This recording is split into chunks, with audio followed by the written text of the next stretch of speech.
You're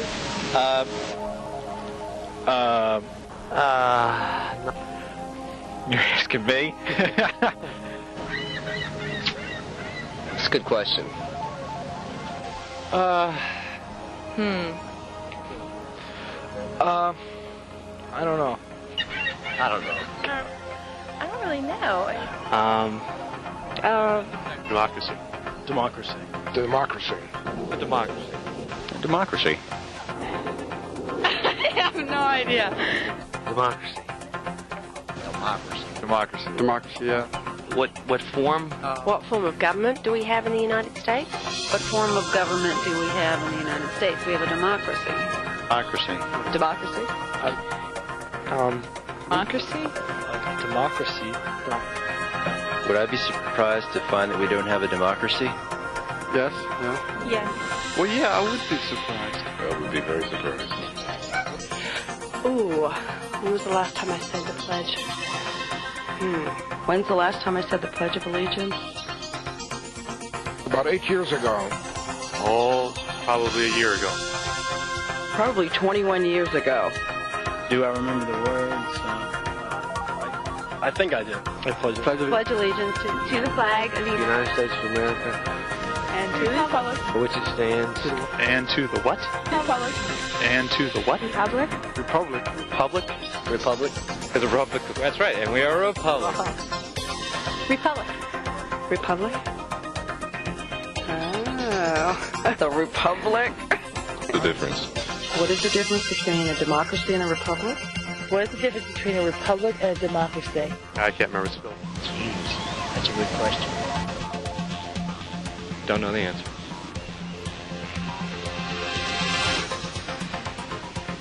Oh, good Lord. Whoa! You got me there.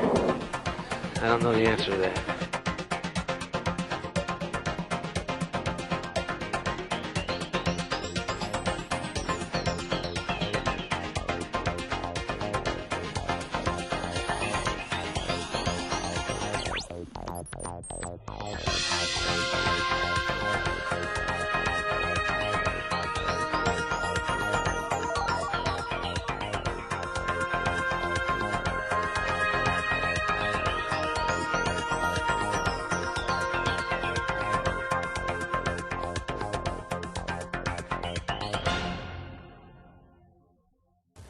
Hello, I'm Gordon Phillips. You know, the truth is a funny thing. You can distort it, you can even suppress it for a while. Sometimes you discover that it's hiding in plain view all along. But eventually, the truth always comes out. The problem with the truth is that once you learn it, you can't unlearn it. Winston Churchill once said, "Most people sometime in their lives stumble across truth. Most jump up, brush themselves off, and hurry on about their business as if nothing had happened. What you are about to learn will lead you into areas you may never have been before. If you're a person who has always believed everything your government tells you, then this tape will very likely forever change the way you view your government. If you would rather not learn the truth in order to not have to hold yourself accountable for knowing it, or have to deal with the consequences of putting it into action, or have to deal with your conscience should you decide to ignore the truth, then perhaps you should stop this tape right now, rewind it, and pass it along to someone else to listen to. So let's get started.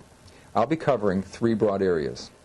The first is the symbiotic relationship between our banking system and the income tax, and is crucial to your understanding of the real reason why we even have an income tax. The second area will cover the surprisingly limited authority of the federal government to tax the citizen of the 50 states of the Union. And the third area will discuss the solution.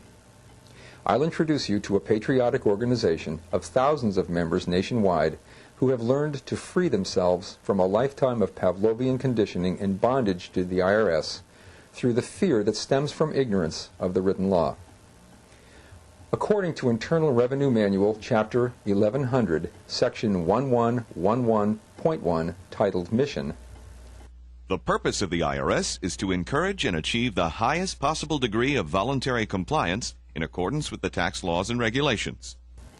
IRS Publication 1, titled Your Rights as a Taxpayer, states, As a taxpayer, you have the right to be treated fairly, professionally, promptly, and courteously by Internal Revenue Service employees. Our goal at the IRS is to protect your rights so that you will have the highest confidence in the integrity, efficiency, and fairness of our tax system. Well, what do you think? Do you have the highest degree of public confidence in the integrity, efficiency, and fairness of the IRS? Are you treated fairly, professionally, promptly, and courteously by IRS employees? And what exactly does voluntary compliance really mean? Mortimer Kaplan, former IRS Commissioner, stated in the 1975 Internal Revenue Audit Manual, "Our tax system is based on individual self-assessment and voluntary compliance."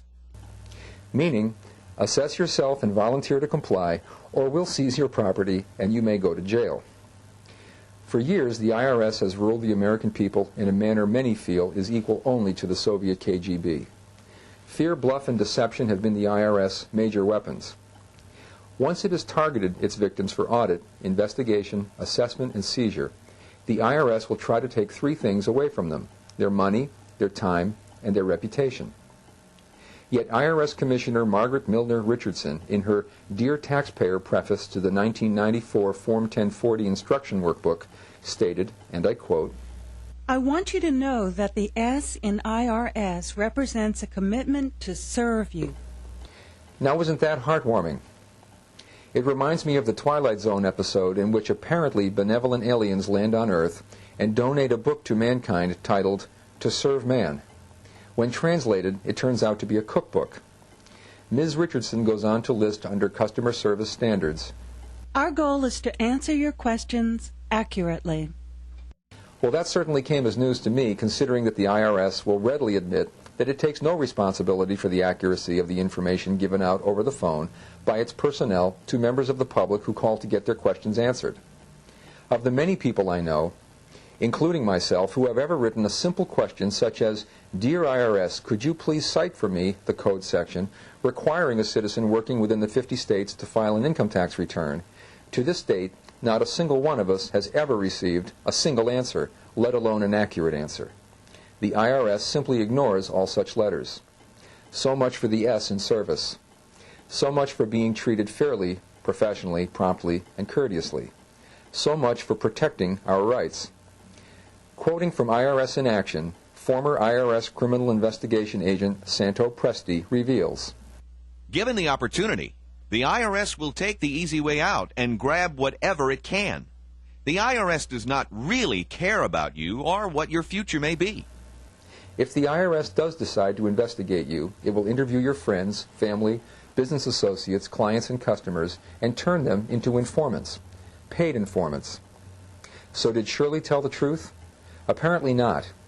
Former IRS Commissioner and former head of the Tax Crime Division at the Department of Justice, Shirley Peterson, stated in a lecture on April 14, 1993, at Southern Methodist University, 8 decades of amendments to the code have produced a virtually impenetrable maze.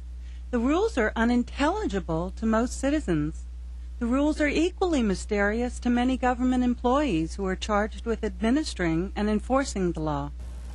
The IRS depends not only upon its highly publicized actions, but upon its perceived power in order to instill fear into honest Americans, and to quote the agency itself, to maintain a sense of presence. Again quoting from IRS in Action, Santo Presti writes, Fear is the key element for the IRS in achieving its mission. Without fear, the IRS would have a difficult time maintaining our so-called system of voluntary compliance. Yet Internal Revenue Service Manual Section 5221 returns compliance programs, cautions IRS agents, Some techniques can be used only in connection with a full-scale program due to the nature of the tax situation and the need to avoid unnecessary taxpayer reaction. An example would be income tax returns compliance efforts aimed at the non-business taxpayer. Now, what do you suppose they meant by that statement? Isn't the non-business taxpayer the individual citizen? Isn't that you? Could the unnecessary taxpayer reaction which they wish to avoid be due to the fact that the nature of the tax situation doesn't apply to the non-business citizen, and that if the IRS pushes too hard, there may be a taxpayer reaction? While the typical American panics at the thought of being called in for an audit, did you know that for years the IRS itself steadfastly refused to be audited? And that when the IRS finally was audited for the first time ever in 1993, Comptroller Boucher of the General Accounting Office testified before Congress that the IRS in its annual report to Congress had been knowingly exaggerating the amount of money it claimed to be able to collect by over $86 billion. Would you believe that when asked to explain this mind-boggling discrepancy, the GAO stated, and I quote, "This audit was made extremely difficult because IRS's existing systems were not designed to provide reliable financial information on their operations." Now, is that an excuse the IRS will allow you at an audit? Can you imagine telling an IRS auditor that your systems were not designed to provide reliable financial information on my operations? The IRS has actually now flunked audits by the General Accounting Office for 4 years in a row. Today, Americans are led to believe that it's their patriotic duty to pay a third or more of their earnings to the IRS, and that there's no alternative to the IRS chronic abuse. But is this really the truth? Is it possible that the authority of the IRS under the law could actually be quite limited? Could the IRS actually just be like the little man of whom it is said, "Pay no attention to the little man behind the curtain"? You might be interested to note that former Senator Henry Bellman stated in 1969, In a recent conversation with an official at the Internal Revenue Service, I was amazed when he told me, quote, "If the taxpayers of this country ever discover that the IRS operates on 90% bluff, the entire system will collapse." Would it surprise you to learn that the authority given to Congress under the Constitution to tax a citizen of the 50 states is really very limited? And that the authority that Congress then gave the IRS is equally limited? And that the authority the IRS then delegated to its own agents is no less limited? Would you be interested in learning more and perhaps seeing these laws and regulations for yourself? Before I continue, allow me to state that I am not a licensed attorney. I am also not a licensed certified public accountant or an enrolled agent licensed to practice before the IRS. I therefore cannot and will not be giving you any legal, accounting, or tax advice whatsoever. I cannot and will not advise you as to any requirement you may or may not have under the law to file any particular return or to pay any particular tax. If you need such legal or tax advice, please seek the services of competent, licensed tax professionals, assuming, of course, that any can be found. Just because I cannot practice law does not mean that I cannot show you the law. No U.S. citizen needs a license simply to read the law and compare his or her understanding of the written law with a fellow citizen. You and I can open a law book and read together what Congress wrote to see what the written law actually states. After all, isn't that what a jury of 12 of our fellow citizens does when considering whether a defendant violated a particular law? As a citizen, I simply insist that everyone, including officials of the government, obey the law as it is written. We've already discussed the fact that we are a constitutional republic and not a democracy. And indeed, most adult Americans living today started out each school day as young children by pledging allegiance to the flag and to the republic for which it stands. Can you imagine pledging and to the democracy for which it stands? President Clinton and most of our elected politicians keep referring to America as a democracy. No doubt this is because they weren't taught the difference under government-funded, outcome-based public education. And their parents and teachers probably weren't taught the difference either. The founders knew the difference, however. James Madison warned, "Democracies have ever been spectacles of turbulence and contention, have ever been found incompatible with personal security or the rights of property, and have in general been as short in their lives as they have been violent in their deaths." Samuel Adams stated, "Democracy never lasts long. It soon wastes itself, exhausts, and murders itself. There never was a democracy yet that did not commit suicide." As Benjamin Franklin emerged from Independence Hall in Philadelphia, he was asked by an onlooker what form of government he and his countrymen had created during the first, and to date, only constitutional convention. His answer? A republic if you can keep it. The founders understood that there is a spectrum of liberty that spans a gradient from anarchy, which is 0% government and 100% liberty, to totalitarianism, which is 100% government and 0% liberty. A constitutional republic with restrictions that properly limit the power of the government will provide for the protection of life and property. Just enough government and no more to protect one's God-given rights. Good government is based on the collective right of self-defense, where each citizen is in the law enforcement business and stands as an armed shield against government tyranny.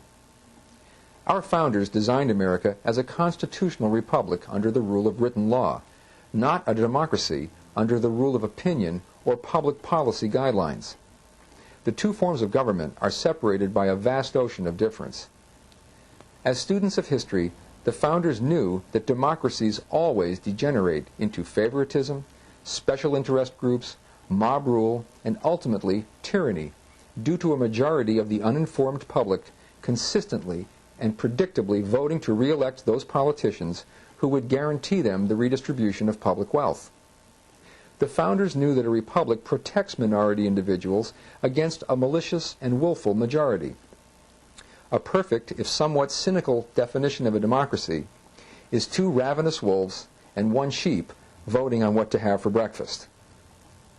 Explaining the disaster that a democracy can become, Karl Marx, known as the father of communism and himself a student of political science, once stated, "Democracy is a form of government that cannot long survive. For as soon as the people learn that they have a voice in the fiscal policies of the government, they will move to vote for themselves all the money in the treasury and bankrupt the nation."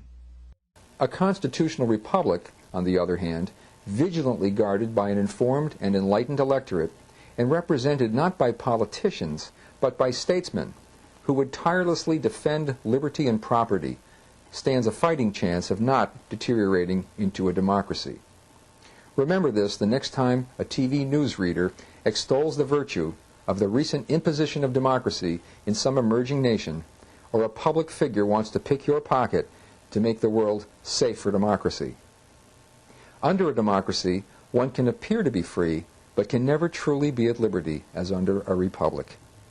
Under a democracy, we apparently need bureaucratic swarms of self-anointed responsibility consultants to decide what is in the public's best interest to view, inhale, ingest, inject, etc. In the Constitution and its first 10 amendments, known collectively as the Bill of Rights, which remain to this very day the highest ruling law of the land, the founders wrote down the restricted powers which we, the people, grant to government to guarantee the protection of our God-given rights to liberty, freedom, and justice. Thomas Jefferson warned, "In questions of power, then let no more be said of confidence in man, but bind him down from mischief by the chains of the Constitution." Yet most Americans living today know more about sports scores, the O.J. Simpson trial, Oprah's latest struggles with weight loss, and the sex life of Michael Jackson than they do about their constitutionally protected rights. They can't even name them, let alone understand them well enough to even attempt to assert them. The founders knew that an informed, educated citizenry was the only real safeguard of liberty. They understood that every American must take personal responsibility for his or her own actions according to a clear understanding of the written law. This is one of the reasons why you and only you can decide whether or not you are liable for federal and state income tax. Most Americans living today, especially those educated in government schools, some still call them public schools, do not understand that the powers given to our government are specific, limited, and enumerated, and must be written out and clearly understood by all so that we can know how to conduct ourselves as well as know how the government must conduct itself. For example, does the Constitution give unlimited power to the Congress, the President, or the Supreme Court? Can these branches of government do anything they please unless the Constitution says that they cannot do it? The answer is no. The Constitution spells out the limits of the government's authority. If the conduct of the President, the Congress, and the Supreme Court is not specifically stated, then they cannot lawfully engage in that conduct. With this in mind, our domestic aid programs, such as federal food stamps, clothing allowances, school education vouchers, and subsidize housing constitutional? No. All federal aid programs are unconstitutional, since the only actions that can be taken by the government are those for the general welfare of the entire United States, meaning for all of us, for you and me, for our kids and our grandparents, for our friends down the street, for everyone. They too have a right to benefit from the general welfare activities of the United States. But to give specific treatment and benefits to a select group of people is not provided for in the Constitution. It's important to understand that the common understanding of man cannot be applied to the law. The Supreme Court stated in the case U.S. versus Minker, because of what appears to be a lawful command on the surface, many citizens, because of their respect for what appears to be law, are cunningly coerced into waiving their rights due to ignorance. In our constitutional republic, rights cannot be taxed, but privileges can be, which is why there is freedom in understanding your actual legal liabilities and legal requirements under the written law. Remember, it's not always what you don't know that can hurt you the most, but what you know that just isn't so. It's a long-established principle under federally recognized standards of statutory construction that the law is written in plain English to mean exactly what the words say. The written law is not to be interpreted through inference or implication in any way whatsoever. Consider the following statements. 1. America was founded as a constitutional republic. 2. All law in a republic is written law. 3. The legislature presumably understands the English language. 4. The intent of the law is the force of the law. 5. The words in the law mean exactly what they say. 6. The law is not subject to interpretation or inference. 7. Any law which cannot be understood by any person of average intelligence is void for vagueness. And 8. A specific court action or trial applies to the litigants in that case only. Now ask yourself this simple, logical, and reasonable question. If the above statements are all true, and they are, then why is there case law at all? Could it be because our finest legal institutions have been churning out generations of lawyers and judges who don't understand English, or our form of government, or the law itself, or all of the above? If our legal system actually understood the above, there would be no case law. When someone asks me what my position is on a particular law, I explain, I don't have a position. I simply read the words and see what the law itself actually says. As a friend is fond of saying, if you find yourself starting to read something into the law that just isn't there, get a 12-year-old to read it to you, because they aren't sophisticated enough yet to try to interpret it. They'll just read it verbatim and tell you what it says. As the Supreme Court stated in the 1897 case U.S. versus Goldberg regarding the federal rules governing statutory construction, the intent of the lawmaker is to be found in the language that he has used. Congress complied and wrote the income taxing statutes in plain English to be readily understood by any person of average intelligence. If you were to read them for yourself, I'm confident that it would be perfectly clear to you to whom they apply. And haven't you always assumed they apply to you? Isn't that what everyone assumes? Otherwise, why would anyone be paying an income tax? For reasons you'll soon learn, and which I predict will totally amaze you, what Congress actually wrote into the law is the exact opposite of what you've been told. Now does your former misunderstanding of the distinction between a democracy and a republic start to ring a bell? My personal research over the past several years into the true limited application of the income tax laws and their widespread misapplication led me on a personal journey via telephone, fax, and mail from coast to coast, investigating groups and organizations that claimed to assist the public in standing up for and asserting their rights under the law when dealing with the IRS. Every one of these organizations left me feeling uneasy, either as to what appeared to me to be off-point views, illogical arguments, or untested theories about the law, or as to what support they could provide me if I followed their program and methodology. Over and over again, I kept hearing the name of the Save-A-Patriot Fellowship being mentioned, and always with the highest respect. For example, the following is an excerpt from an article written by Dr. Martin Larson, the highly respected constitutionalist and author, who wrote, "Of all the analysis of the tax laws that have fallen into my hands, I believe the best one is a newsletter called Reasonable Action, published by the Save-A-Patriot Fellowship." Webster's dictionary defines a fellowship as a mutual association of persons on equal and friendly terms, an association. I purchased the fellowship's first video, which was 6 hours long, entitled Evidence That Demands Action. What impressed me most was the fact that the video presentation took no position on the law, but simply showed what the law actually says and explained it to the viewer. It became clear to me that through many years of diligent research and analysis, the fellowship's dedicated scholars and paralegals had revealed the surprisingly limited authority of the IRS to tax American citizens. I called their Westminster, Maryland headquarters looking for advice in my particular situation and was told they couldn't provide me with any, not because I wasn't a member, but because they never gave legal or tax advice to anyone.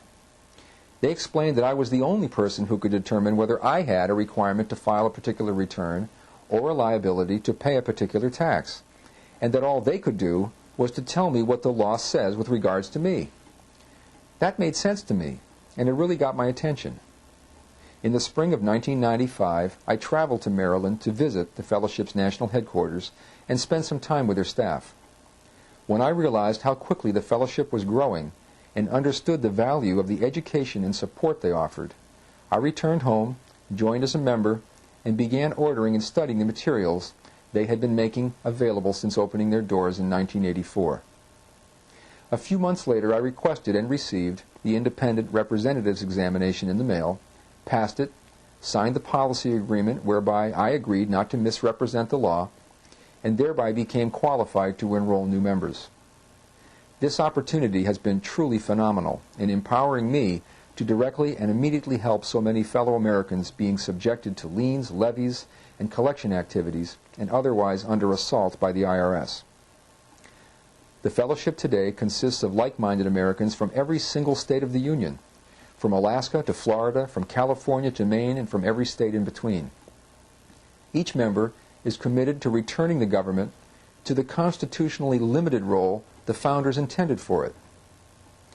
Stephen Covey, in his book The 7 Habits of Highly Effective People, talks about a paradigm as the filter through which you perceive the world based upon your knowledge and experience.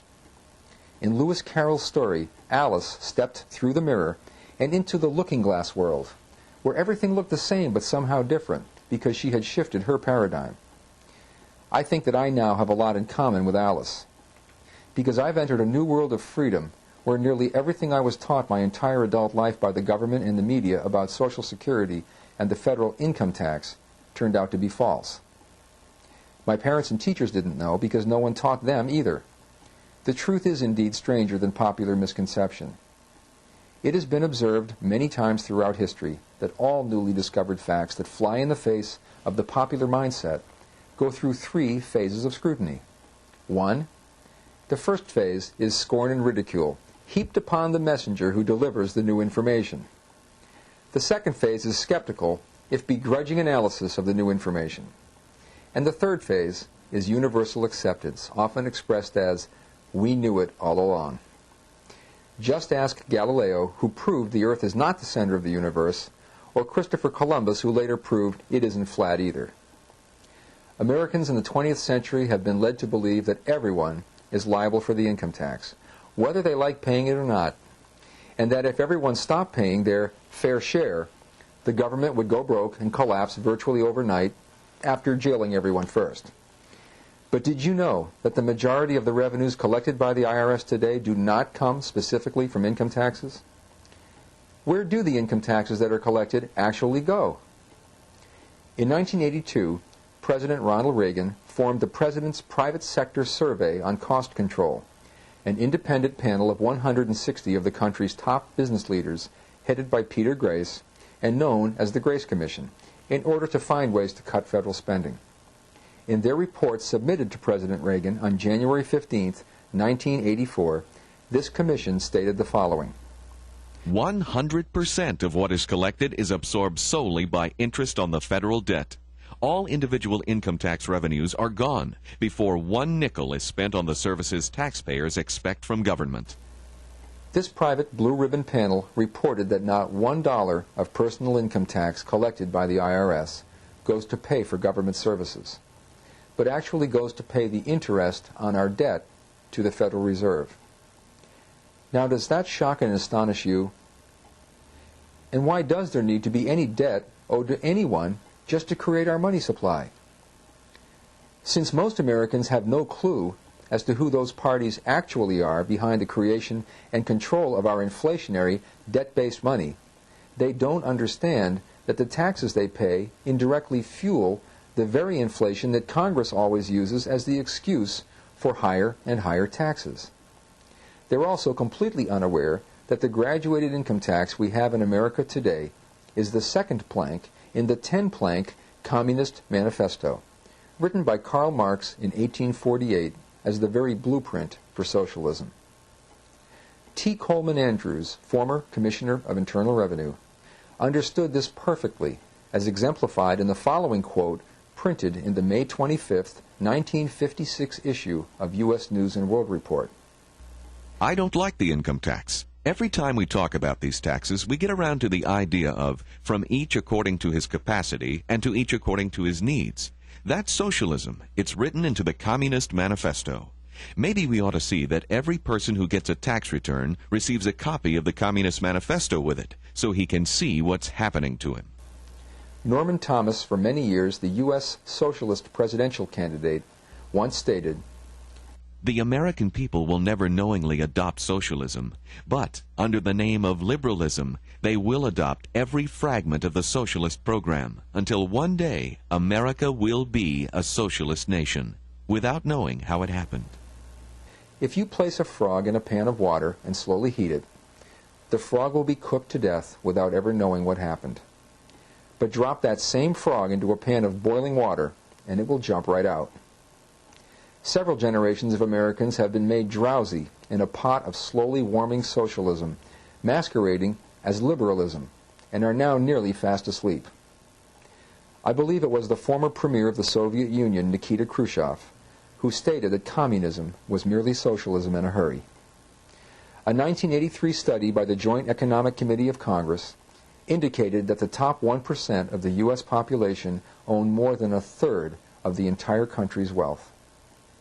Most Americans today are unaware that inflation and the compounding of our massive federal debt are not normal and natural processes in a free market economy. And they don't realize that the income tax was a necessary control in order for socialistic wealth redistribution to be implemented right here in America through liberal spending schemes. Author George Bernard Shaw perhaps summed it up best when he said, "Socialism means equality of income, or nothing. Under socialism, you would not be allowed to be poor. You would be forcibly fed, clothed, lodged, taught, and employed, whether you like it or not. If it were discovered that you had not character enough to be worth all this trouble, you might possibly be executed in a kindly manner. But whilst you were permitted to live, you would have to live well." Interestingly, in 1848, the very same year that Karl Marx penned his Communist Manifesto, French author Frédéric Bastiat wrote in his now famous essay titled The Law the following words: "The war against illegal plunder has been fought since the beginning of the world. But how is legal plunder to be identified? Quite simply, see if the law takes from some persons what belongs to them and gives it to other persons to whom it does not belong. See if the law benefits one citizen at the expense of another by doing what the citizen himself cannot do without committing a crime. Then abolish this law without delay. If such a law is not abolished immediately, it will spread, multiply, and develop into a system." The growth of the federal debt since 1787 looks just like a hockey stick. There was very little growth across the blade of the stick for nearly 200 years until the early 1980s. Then the debt starts to rocket straight up the handle. On a spring 1995 drive through Manhattan, I spotted an electronic billboard near Times Square displaying the accumulating federal debt. This billboard has 13 columns. In the first column was the digit 4 for $4 trillion. The remaining 12 digits showed billions, millions, hundreds of thousands, and finally hundreds, tens, and ones. I sat in traffic staring in fascination as the ones, tens, and hundreds spun so fast they were a total blur. The thousands column was going up by about $2,000 every second. As I sat through a single 60-second light cycle, the federal debt increased by approximately $117,000. On October 30th, 1995, Robert Rubin, Secretary of the Treasury, was seen on television asking Congress to raise the debt ceiling by $100 billion from $4.9 trillion to $5 trillion. On March 28, 1996, the House of Representatives voted to raise the ceiling on the national debt another $600 billion to $5.5 trillion. Sounds grim, doesn't it? But it's not the whole story by far. The National Taxpayers Union reported in 1991 that when all government liabilities are taken into account, both funded and unfunded, including loans to foreign countries that probably never will be repaid, such as the recent $50 billion bailout loan to Mexico, the actual total debt of the federal government was close to $17 trillion. That's 17 followed by 12 zeros, meaning that every baby born in the United States in 1991 began life already owing a greater than $65,000 personal share of the government debt. And that was back in 1991.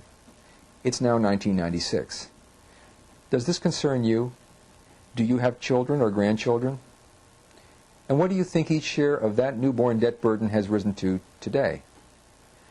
Did you know that for over its first 1¼ centuries under a hard money system backed by gold and silver, our country thrived and prospered with virtually zero inflation and with few exceptions functioned debt-free? So what happened to put us into so much debt? The founders, in their wisdom, designed our republic so that its day-to-day operations would be funded through indirect excise taxes in the form of duties and tariffs to be paid by foreigners wishing to sell into our markets. This way, the people, with their limited government, would remain free of taxation. John Clark Ridpath, writing in his 1910 series, The History of the World, states in Volume 9, "The revenues of the United States were swollen to mountainous proportions. The Treasury at Washington became engorged." Harvard professor F.W. Taussig, in his 1931 book, The Tariff History of the United States, wrote, "In 1890, the government was embarrassed by a large surplus in the revenue. It appears that there were over $100 million in excess tariff funds in the U.S. Treasury at the end of the 19th century, an amount worth billions in today's inflated dollars. And it was during this very same period that Congress's backroom scheming to impose the income tax was taking place. Now ask yourself this simple question. If the Treasury was overflowing with funds, why did the government need any income tax for revenue? The answer is that it didn't. But then again, the raising of revenue was not why the income tax was really introduced, as we shall see shortly. Today, inflation is a way of life, and America isn't just swimming in debt, it's drowning. Consumer credit debt and business loans are at an all-time high.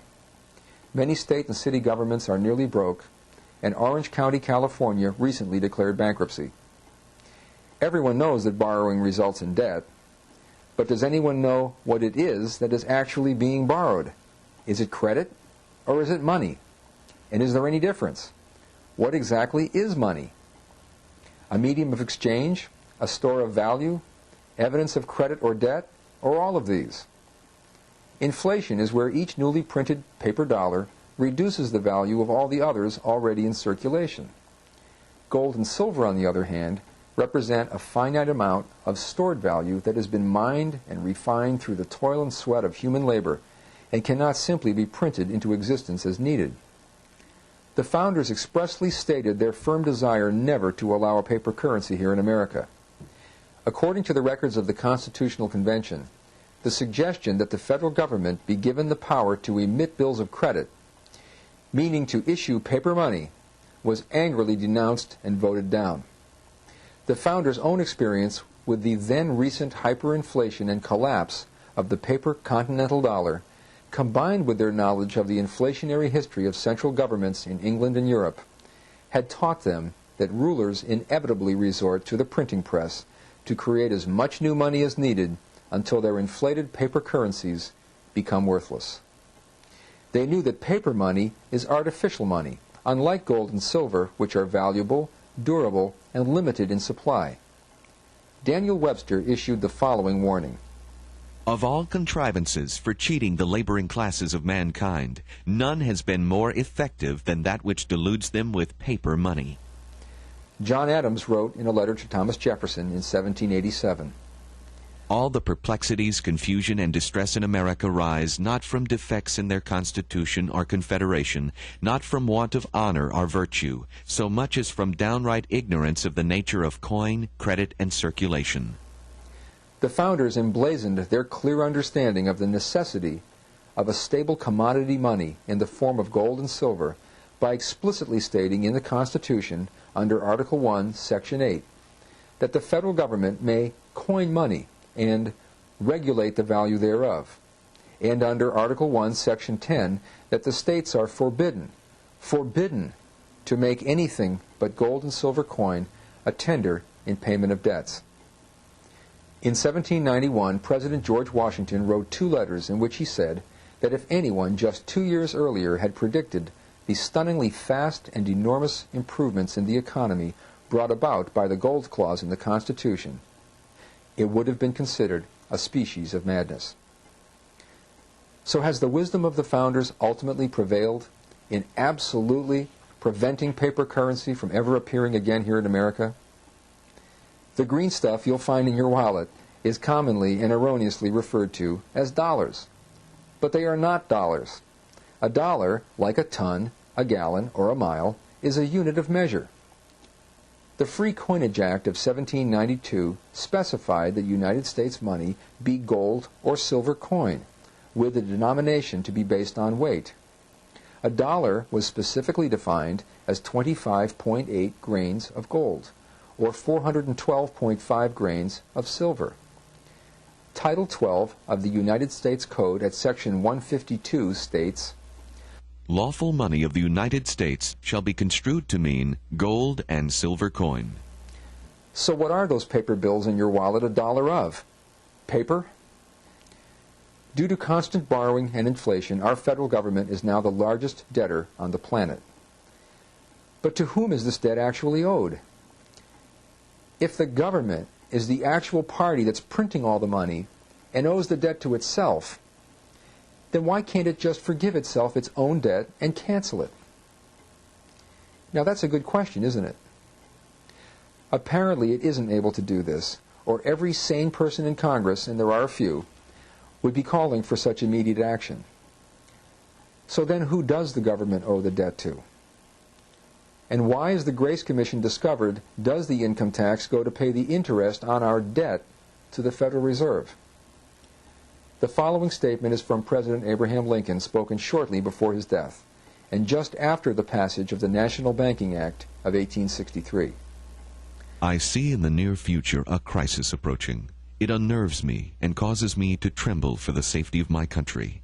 The money power of the country will endeavor to prolong its reign by working upon the prejudices of the people until the wealth is aggregated in a few hands and the republic is destroyed. The money powers prey upon the nation in times of peace and conspire against it in times of adversity. I have 2 great enemies, the Southern Army in front of me and the bankers in the rear. Of the 2, the one at my rear is my greatest foe. In his 1970 book, Bitter Harvest, author John Steinbacher writes, Seeking in a time of great crisis to develop their money power over the United States, the big international financiers tried to ambush President Lincoln during the dark days of the Civil War, a war which some astute historians claim to have been brought on by the international money powers in order to divide and conquer this nation in the resulting chaos. Federal revenues and expenses then were small, and Lincoln was desperate for money to finance and equip his Union armies in the field. Although hard-pressed by the European money masters, the President would have no part in their scheme to provide the funds in return for interest-bearing U.S. obligations. Rather than cave in to the bankers' offers to lend the government money at usurious rates of interest, in 1863, President Lincoln caused to be issued $430 million in non-interest-bearing currency. With the credit of the nation behind it, the new money in the form of United States notes was readily accepted by military suppliers.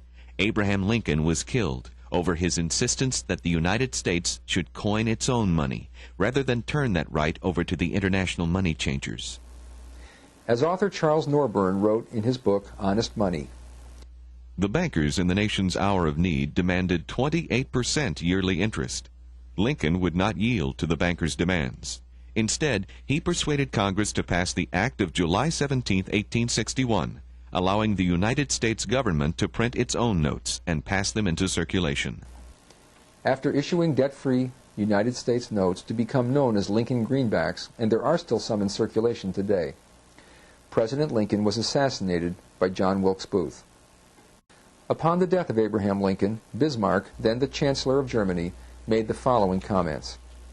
There was no man in the United States great enough to wear his boots, and the bankers went anew to grab the riches. I fear that foreign bankers, with their craftiness and tortuous tricks, will entirely control the exuberant riches of America and use it to systematically corrupt modern civilization. With Lincoln's assassination, the money changers won one more battle in the war of capturing the money-making machinery of this nation. President Lincoln had said, "The privilege of creating and issuing money is the government's greatest creative opportunity, saving the taxpayers immense sums of money." As author Steinbacher also points out, more than 300 million of these Lincoln bills are still in circulation as a medium of exchange for goods and services everywhere. In the 100 years between 1863 and 1963, Lincoln's defiance of the foreign money powers has saved the U.S. taxpayers more than $2.3 billion in simple interest. If instead the interest were calculated at 5% compounded semi-annually, the saving would amount to $49 billion, more than enough to cover the cost of landing Americans on the moon. In 1802, Thomas Jefferson wrote in a letter to then Secretary of the Treasury, Albert Gallatin, "If the American people ever allow private banks to control the issue of their currency, first by inflation and then by deflation, the banks and corporations that will grow up around them will deprive the people of all property until their children will wake up homeless on the continent their fathers conquered." Mr. Jefferson also warned, "I believe that banking institutions are more dangerous to our liberties than standing armies. The issuing power should be taken from the banks and restored to the people to whom it properly belongs." Now, what did Mr. Jefferson mean when he warned against private banks controlling the issue of our currency? In vetoing the charter of the Second Bank of the United States, President Andrew Jackson addressed Congress with these words, "The bold efforts that the present bank has made to control the government and the distress it has wantonly caused are but premonitions of the fate which awaits the American people should they be deluded into a perpetuation of this institution or the establishment of another like it. If the people only understood the rank injustice of our money and banking system, there would be a revolution before morning." In his History of the Great American Fortunes, author Gustav Myers wrote, "Under the surface, the Rothschilds long had a powerful influence in dictating American financial laws. The law records show that they were powers in the old Bank of the United States, abolished by Andrew Jackson. President Andrew Jackson resisted every attempt by the international bankers to invade America with their system of debt-based money and usury, and once threw a group of them out of the Oval Office with these very words, "You are a den of vipers and thieves. I intend to rout you out, and by the grace of the eternal God, I will rout you out."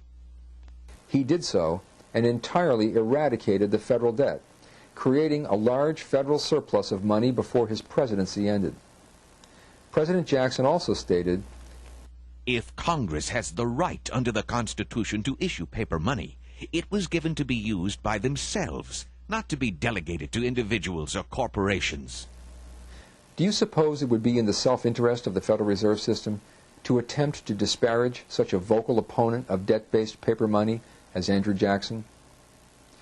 Here's what Roger Johnson wrote about President Jackson in the glossy 1990 booklet, Historical Beginnings of the Federal Reserve, published by the Federal Reserve Bank of Boston. Jackson has occasionally been labeled an economic illiterate, and it does appear that he neither understood nor sympathized with the functions of money and banking. The fifth plank of Karl Marx's Communist Manifesto states, centralization of credit in the hands of the state by means of a national bank with state capital and an exclusive monopoly. So do we have a private monopoly bank issuing our currency in America today? Is it possible that our paper currency may have circumvented the Constitution? Pop TV economists typically refer to inflation as too much money chasing too few goods and services, making it sound as though inflation were some mysterious, unavoidable phenomenon that always occurs as an economy expands. But in spite of today's popular wisdom, could inflation actually not be a natural process after all? Could inflation in fact be deliberately and knowingly engineered? And if so, by whom? Could this be what Mr. Jefferson meant when he warned against private banks? And how could this have happened in America in spite of the founders' clear warnings and efforts to prevent it? Perhaps the best explanation of the creation of the Federal Reserve is told by G. Edward Griffin in his book, The Creature from Jekyll Island. Griffin relates that on the night of November 22, 1910, a small group of wealthy men, escorted by Senator Nelson Aldrich, maternal grandfather of Nelson Rockefeller, left on a late-night train ride from a secluded railway siding in Hoboken, New Jersey, with all the windows on the train blacked out to avoid the press. Who were these men? A.P. Andrews, Assistant Secretary of the Treasury; Frank Vanderlip, President of the National Bank of New York City; Harry P. Davidson, Senior Partner of J.P. Morgan Company; Charles D. Norton, President of Morgan's First National Bank of New York; Benjamin Strong of J.P. Morgan Company; and Paul Warburg, partner of the banking house of Kuhn, Loeb and Company of New York.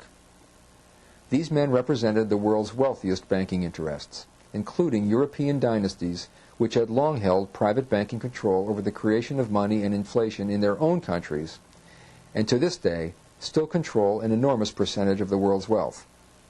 And the destination of this ultra-elite group?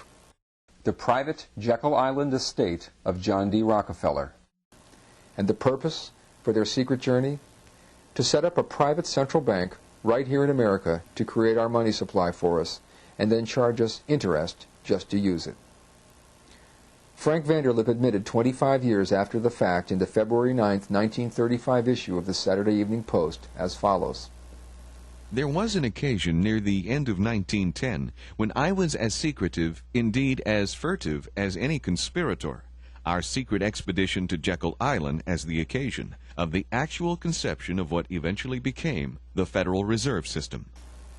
One man on Senator Aldrich's luxurious private railway car perhaps understood this enormously profitable inflationary mechanism better than any other.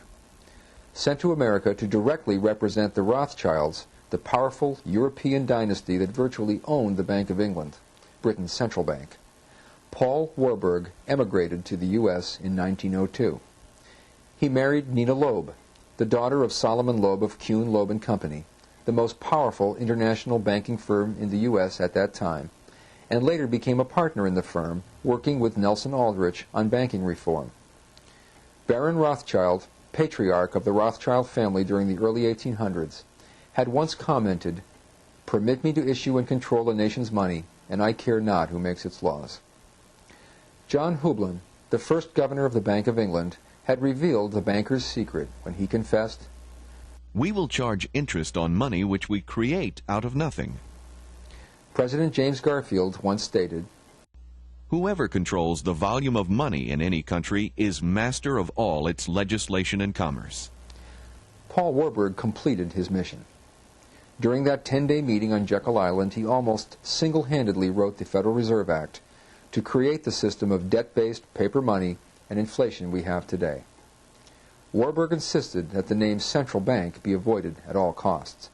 It was decided to promote the scheme as a regional reserve system, with initially 4 and later 12 branches in different sections of the country, knowing full well that the New York branch would dominate the rest, which would be marble white elephants to deceive the public. After the passage of the 1913 Federal Reserve Act, Paul Warburg said in a letter to Colonel House, Well, it hasn't quite got everything we want, but the lack can be adjusted later by administrative process.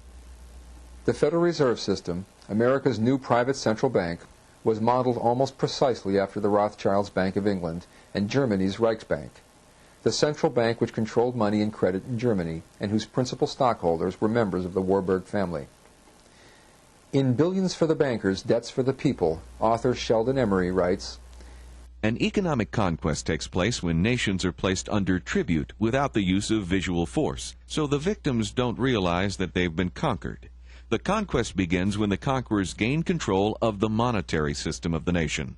The conquerors do not want to arouse suspicion, so they make gradual changes to their benefit. They slowly usurp the financial assets of a nation. Tribute is collected from them in the form of legal debts and taxes, which the people are led to believe is for their own good.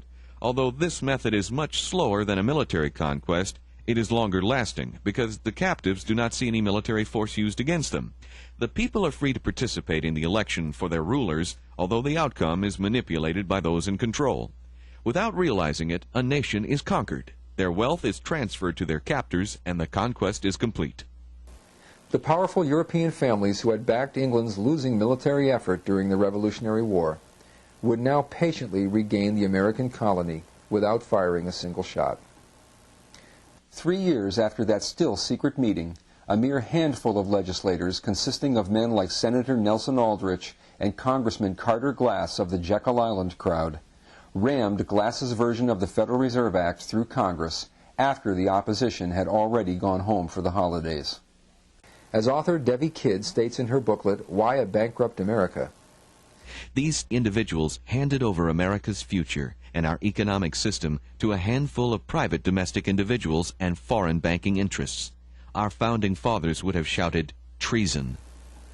President Wilson, born in 1856, just 80 years after the signing of the Declaration of Independence, was a minister's son, a former historian, an educator, and the author of the 1902 work, A History of the American People, in which he extolled Lincoln's debt-free greenbacks. As a presidential candidate, the people trusted when he pledged a money and credit system free from the influence of Wall Street. President Wilson was waiting in the Oval Office for the bill and signed it into law 1 hour after its passage, thereby placing the U.S. into dependent debt slavery to foreign bankers. Senator Charles Lindbergh Sr., father of the famous aviator, and a fierce opponent of the bill, stated after its passage, and I quote, This act establishes the most gigantic trust on earth. The invisible government, by the money power, will now be legalized.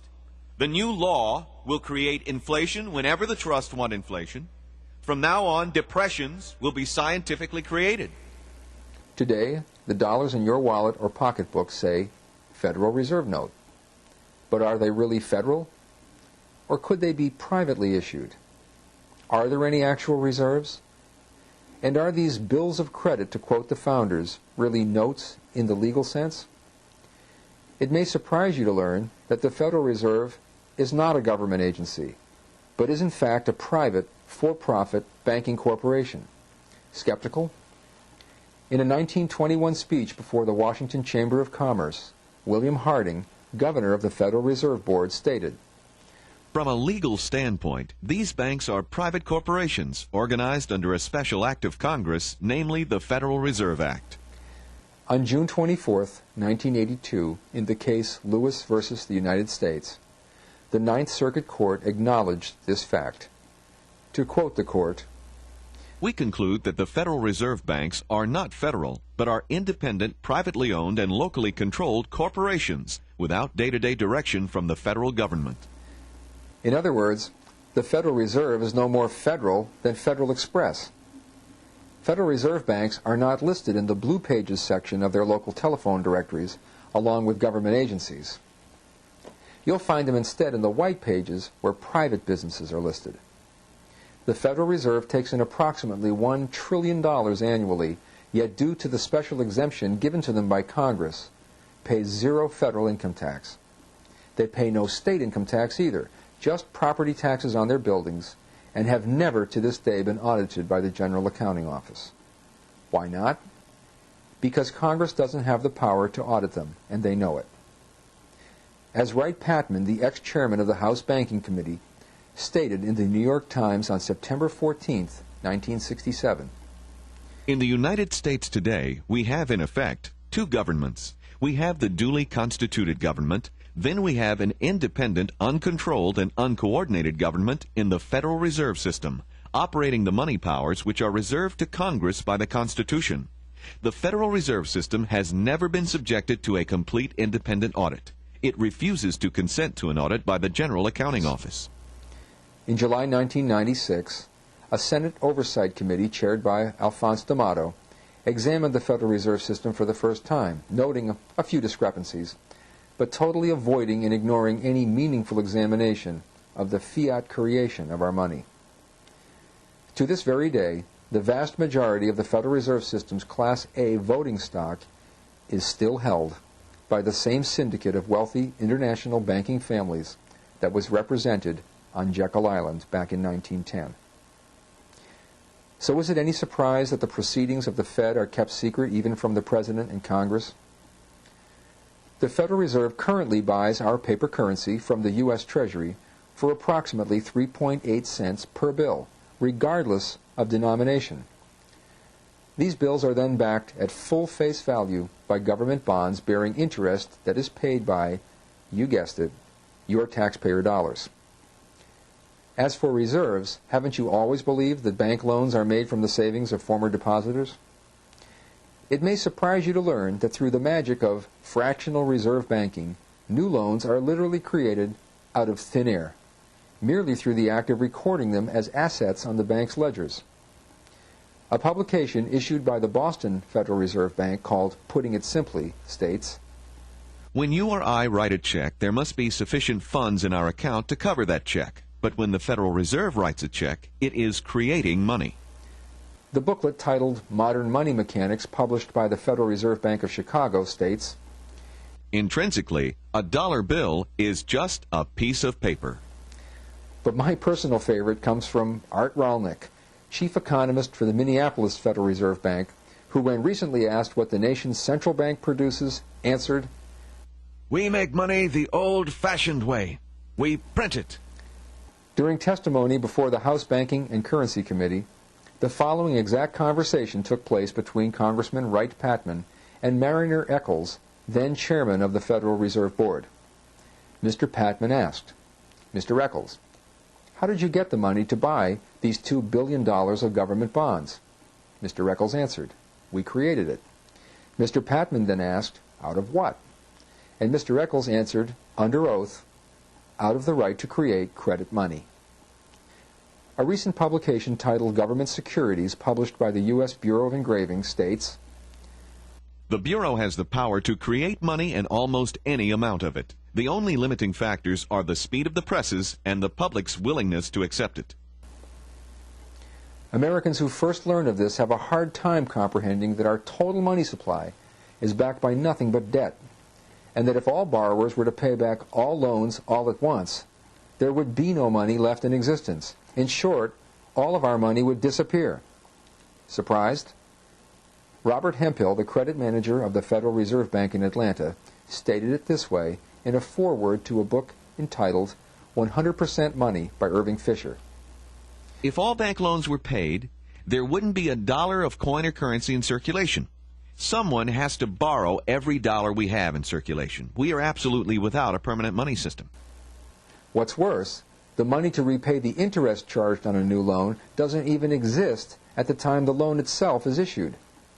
Such interest can only come into existence through future loans issued to future borrowers. Ex-Congressman McFadden, chairman of the House Banking and Currency Committee, stated on June 10, 1932, "Some people think the Federal Reserve banks are U.S. government institutions. They are not. They are private credit monopolies which prey upon the people of the U.S. for the benefit of themselves and their foreign and domestic swindlers and rich and predatory moneylenders. The sack of the United States by the Fed is the greatest crime in history." Mr. McFadden further stated in 1933, "Every effort has been made by the Fed to conceal its powers, but the truth is the Fed has usurped government. It controls everything here, and it controls all our foreign relations. It makes and breaks governments at will. Did they teach you this in government school, maybe even before outcome-based education was introduced? And do you suppose the Wall Street and global bankers, some call them banksters, understand this system? It's probably accurate to say that not one living American in 100,000 has the faintest idea of what you've already learned during this presentation. Today's Federal Reserve note says it is legal tender for all debts public and private. But can the Federal Reserve note really be a note at all? Black's Law Dictionary defines a note as a promise to pay. But since today's Federal Reserve note is merely evidence of the circulation of debt and promises to pay nothing, it can't very well be an actual note. As Tupper Saucy wrote in The Miracle on Main Street, about all a Federal Reserve note can legally do is wipe out one debt and replace it with itself, another debt, a note that promises nothing. If anything's been paid, the payment occurs only in the minds of the parties.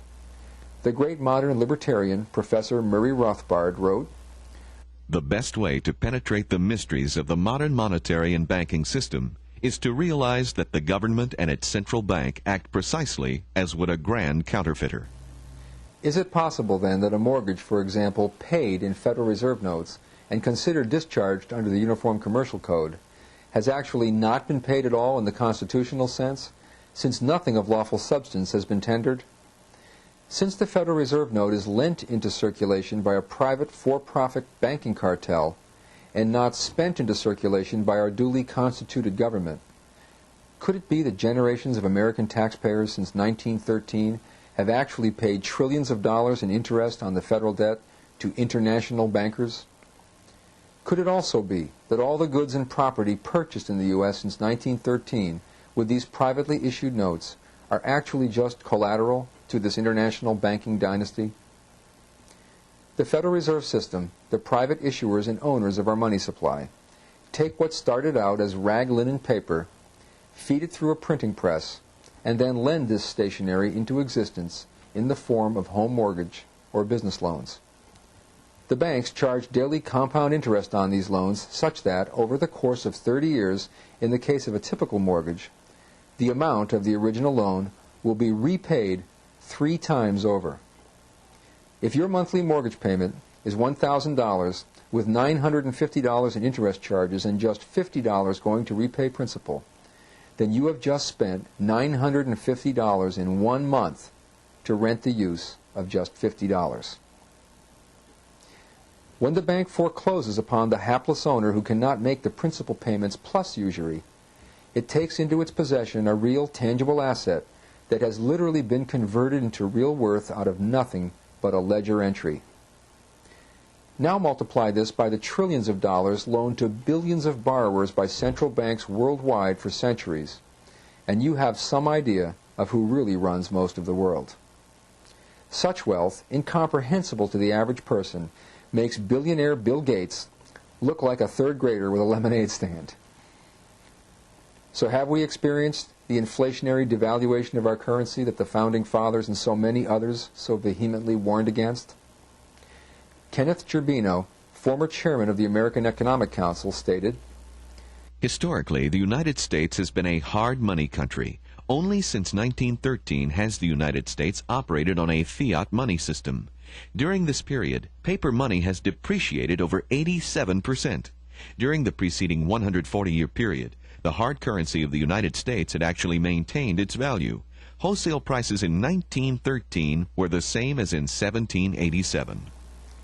Quoting again from The Creature from Jekyll Island, author G. Edward Griffin writes, Inflation has now been institutionalized at a fairly constant 5% per year. This has been scientifically determined to be the optimum level for generating the most revenue without causing public alarm. A 5% devaluation applies not only to the money earned this year, but to all that is left over from previous years.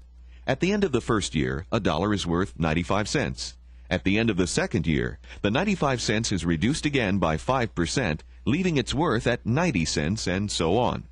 By the time a person has worked 20 years, the government will have confiscated 64% of every dollar he saved over those years. By the time he has worked 45 years, the hidden tax will be 90%. The government will take virtually everything a person saves over a lifetime. In 1920, at the conclusion of World War I, noted economist John Maynard Keynes stated in his book, The Economic Consequences of the Peace, by a continuing process of inflation, governments can confiscate, secretly and unobserved, an important part of the wealth of their citizens. There is no subtler, no surer means of overturning the existing basis of society than to debauch the currency. The process engages all the hidden forces of economic law on the side of destruction, and does it in a manner which not one man in a million is able to diagnose.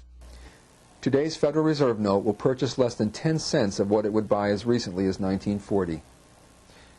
Have you ever stopped to think that this massive inflation has literally stolen trillions of dollars of America's wealth and productivity over the course of just a few generations? And that it may well be the most insidious tax ever collected? On November 23, 1933, President Franklin Delano Roosevelt wrote in a letter to Colonel Edward Mandell House, known to have been President Wilson's most intimate and influential advisor. The real truth of the matter is, and you and I know, that a financial element in the large centers has owned the government of the U.S. since the days of Andrew Jackson. History depicts Andrew Jackson as the last truly honorable and incorruptible American president. Upon signing the Federal Reserve Act into law, President Wilson stated, I cannot say with what deep emotions of gratitude I feel that I've had a part in completing a work which I think will be of lasting benefit to the business of the country. Of course, President Wilson had also confessed on a prior occasion, our system of credit is concentrated in the hands of a few men, a power so organized, so subtle, so watchful, so interlocked, so complete, so pervasive, that we had better not speak above our breath when we speak in condemnation of it. We have come to be completely controlled by small groups of dominant men. In 1924, just 11 years after signing the Federal Reserve Act, President Wilson said on his deathbed that he had betrayed his nation. Henry Ford, founder of the Ford Motor Company, stated, with reference to the act, it is well that the people of the nation do not understand our banking and monetary system, for if they did, I believe there would be a revolution before tomorrow morning. The one aim of these financiers is world control by the creation of inextinguishable debts. 44 years later, Senator George Malone of Nevada echoed those remarks when he stated before Congress in 1957, I believe that if the people of this nation fully understood what Congress has done to them over the past 49 years, they would move on Washington. It adds up to a preconceived plan to destroy the economic and social independence of the United States. For most of its early years, America thrived and prospered not only with virtually zero inflation, but with zero income taxes either. Ron Paul, former member of Congress, stated, it probably is not necessary for the government to tax anyone directly. It could simply print the money it needs. However, that would be too bold a stroke, for then it would be obvious to all what kind of counterfeiting operation the government is running. The present system, combining taxation and inflation, is akin to watering the milk. Too much water, and the people catch on. If, as the Grace Commission reported, income taxes do not finance government functions, then what is the real reason for the income tax? Why do we still pay it? Considering that the very same cartel in Congress passed the 16th Amendment, the Income Tax Act, and the Federal Reserve Act all in 1913, could there be a hidden connection between the imposition of the income tax and the imposition of inflationary central banking? In short, could there have been collusion amongst these insiders to guarantee that the income tax would lock in the interest payments on the massive debt they knew their central bank would create? In 1946, Beardsley Rummel was the chairman of the powerful New York branch of the Federal Reserve System, the dominant branch and for all practical purposes, the Fed itself. As the man who during World War II had personally designed the Rummel pay-as-you-go system of tax withholding we have today, he was certainly familiar with the true nature and purpose of the federal income tax. In an astonishing paper titled Taxes for Revenue Are Obsolete, read before the American Bar Association and published in the January 1946 issue of American Affairs. He stated that two of the purposes for the income tax were to stabilize the purchasing power of the dollar and to express public policy in the distribution of wealth and income. In the introduction to Mr. Rummel's article, the magazine's editor offered the following summary of the chairman's views. His thesis is that given control of a central banking system, such as the Federal Reserve, and an inconvertible currency, one not backed by gold, a sovereign national government such as the United States is finally free of money worries and needs no longer levy taxes for the purpose of providing itself with revenue. All taxation, therefore, should be regarded from the point of view of social and economic consequences. Chairman Rummel revealed in his article, the most important single purpose to be served by the imposition of federal taxes is the maintenance of a dollar which has stable purchasing power over the years. Without the use of federal taxation, all other means of stabilization of inflation are unavailing. The dollars the government takes by taxes cannot be spent by the people, and therefore can no longer be used to acquire the things which are available for sale. Taxation is, therefore, an instrument of the first importance in the administration of any fiscal and monetary policy. He also stated in that same article, the second principal purpose of federal taxes is to attain more equality of wealth and of income than would result from economic forces working alone. Mr. Rummel was admitting in writing that the true hidden purpose of the income tax is to hold down or stabilize inflation and guarantee socialistic wealth redistribution. So there you have it, the truth behind the income tax. The income tax never did have anything to do with the raising of revenue. So what does it do? It merely siphons off excess paper from circulation to prevent inflation or even hyperinflation that is caused when the government creates too much paper out of thin air. The income tax protects the unbacked Federal Reserve paper currency by inhibiting the inflationary effect of ravenous government spending. By transferring purchasing power from the people to the government, the income tax offers a safety valve through which inflationary spending can be released. By siphoning excess dollars from the money supply through progressive taxation, the hyperinflation that would ordinarily result from fractional reserve banking can be masked. So far we've examined the form of government we have, and we've learned that while most people think we have a democracy, we don't. We've also learned that money is not necessarily what it appears to be. Like the tip of the iceberg where most of the mass remains hidden beneath the surface, the vast majority of our money supply is in fact computer credit floating through telephone lines. The green paper money in your wallet is actually just the visible tip of the total money supply controlled by the Fed.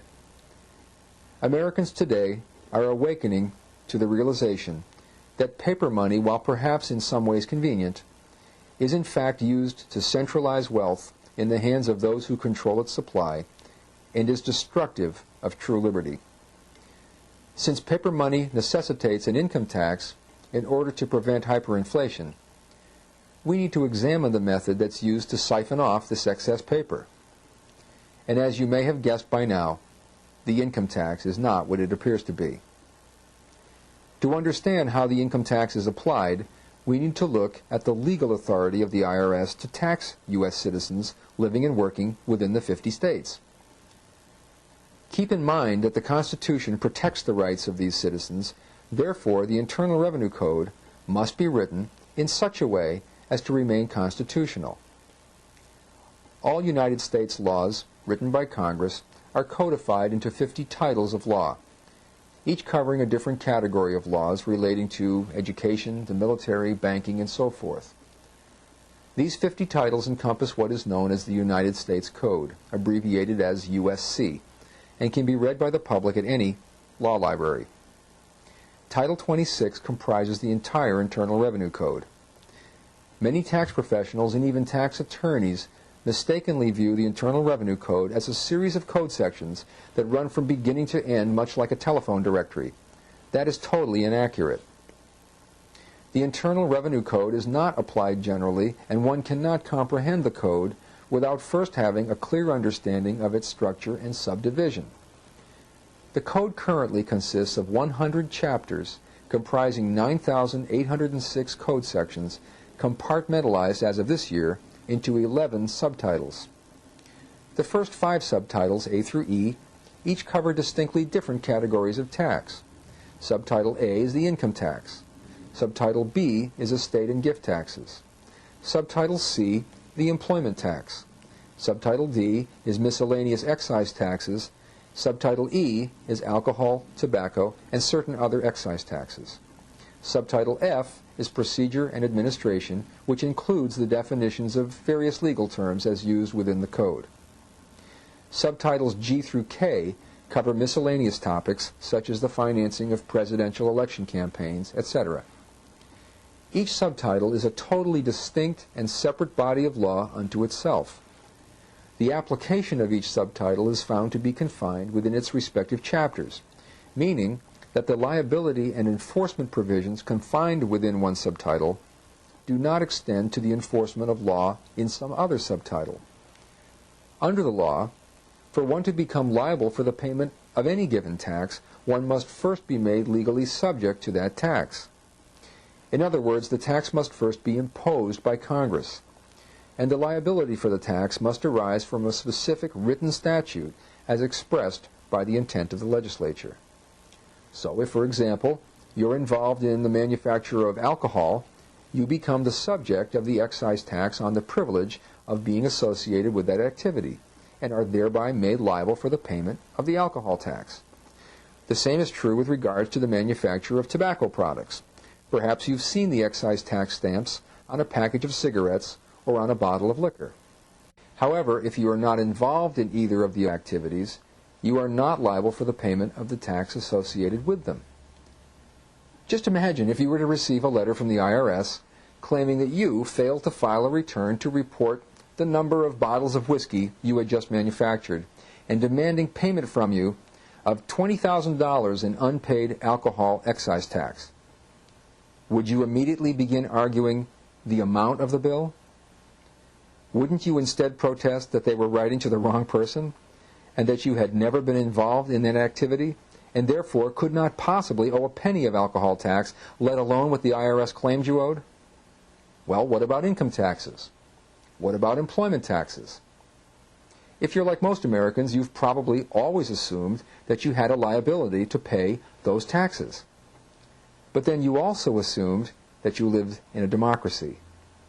And you've also assumed that the government, not a private banking cartel, controls the supply of money in circulation. The only code section in all of Subtitle A that makes anyone liable to pay a tax on income is Code Section 1461, which states, "Every person required to deduct and withhold any tax under this chapter is hereby made liable for such tax." Well, who is this any person that Congress made liable to deduct and withhold? Code Section 7701A16 defines this person as the withholding agent, who is required to deduct and withhold any tax under the provisions of Sections 1441, 1442, and 1443. So we look up those code sections, and we see that Code Section 1441 applies to non-resident aliens, Code Section 1442 applies to foreign corporations, and Code Section 1443 applies to certain foreign tax-exempt organizations. It's important to understand that while the withholding agent may be required to file a return on behalf of his non-resident alien principal, he's not required to file a return to report his own income earned within the 50 states. The astonishing truth is that Subtitle A imposes the liability for the payment of income taxes on the income of foreigners and certain U.S. citizens working in a foreign country under a current tax treaty with the United States and earning over the $70,000 annual exclusion. There is no code section in all of Subtitle A, or anywhere else in the entire Internal Revenue Code for that matter, that makes the United States citizen earning his or her living exclusively within the 50 states of the Union liable for the tax that is imposed on income under Subtitle A. Period. With today's computers that can hold the entire Internal Revenue Code on a single CD-ROM, It's a very simple matter to search in a matter of seconds for any and all occurrences of such words as citizen and income throughout the entire Internal Revenue Code, let alone just in Subtitle A. And sure enough, the code section imposing a liability on a U.S. citizen for the tax on income when working within the 50 states of the Union is just not there. As further proof, the index for the Internal Revenue Code has no listing for the liability of citizens unless that income is from the insular island possessions. So why is the income tax so limited in its application? Why is the income of citizens living and working within the 50 states not subject to the income tax? Well, under the Constitution, Congress can impose two, and only two, different classes of taxes: direct taxes and indirect taxes. Article 1, Section 2, Clause 3 of the Constitution states, Representatives and direct taxes shall be apportioned among the several states. Article 1, Section 9, Clause 4 states, No capitation or other direct tax shall be laid unless in proportion to the census or enumeration hereinbefore directed to be taken. Americans are a highly mobile society, so some states could lose population over time while other states gained it. That's why there's a national census every 10 years to count noses, to determine both the number of representatives to be elected from each state and the proportionate share of each state's direct tax burden should Congress decide to impose a direct tax. Under direct taxation, Congress cannot directly tax a U.S. citizen. Direct taxes must be imposed according to census and enumeration upon the states of the Union only, to be collected within their respective borders from their own state citizens according to the limitations imposed by their own state constitutions. There are currently 435 representatives in the House of Representatives.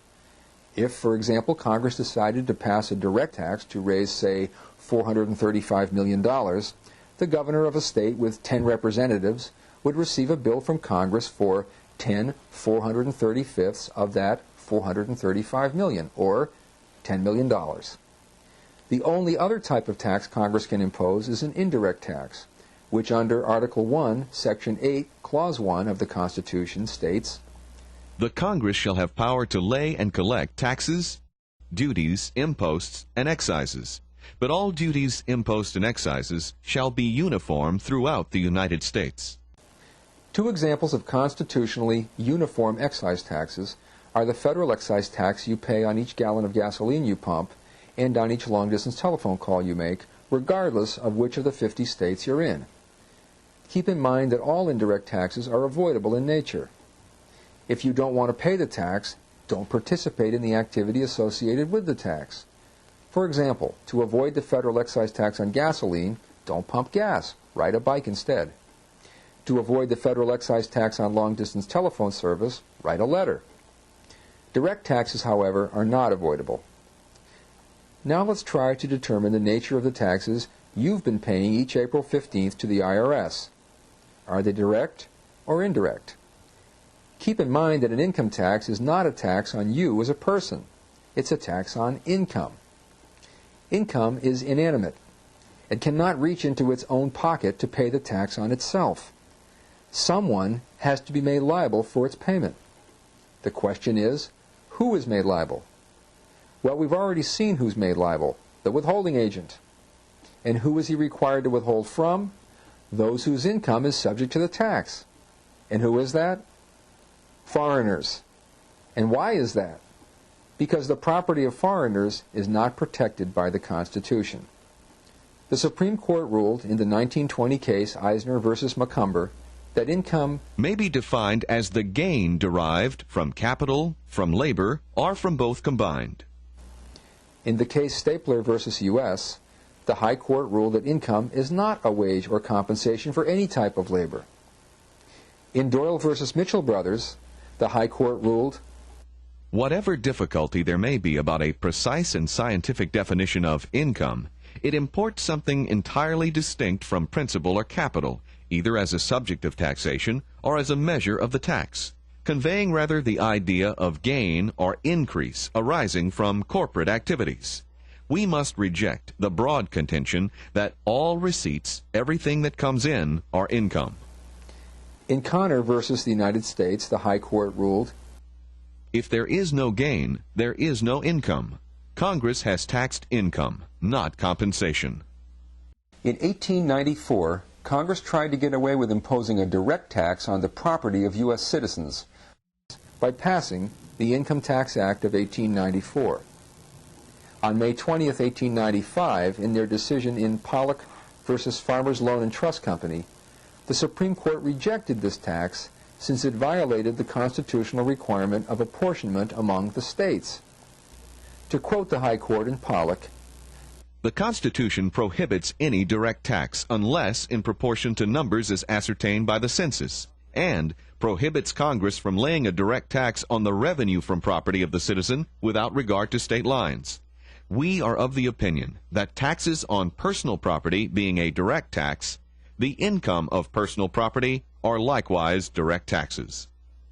Those same Jekyll Island insiders passed both the 16th Amendment and the Income Tax Act of 1913 in that same year to lay the groundwork for the imposition of income tax, which, as we've seen, never did have anything to do with the raising of revenue and has technically never been applied against the income of U.S. citizens working within the 50 states. The income tax inevitably was collected to guarantee the international bankers the interest on the national debt that would inevitably result after the passage of the Federal Reserve Act in December of that same year. The 16th Amendment, which became part of the Constitution on February 25, 1913, is the so-called Income Tax Amendment, which states, the Congress shall have power to lay and collect taxes on incomes from whatever source derived, without apportionment among the several states, and without regard to any census or enumeration. To this very day, a nationwide chorus of politicians, TV economists, and law school professors alike all chime in unison that the 16th Amendment authorized the imposition of an income tax on ordinary U.S. citizens, and they are all mistaken. The 16th Amendment did not amend or change the U.S. Constitution. But please don't just take my word for it.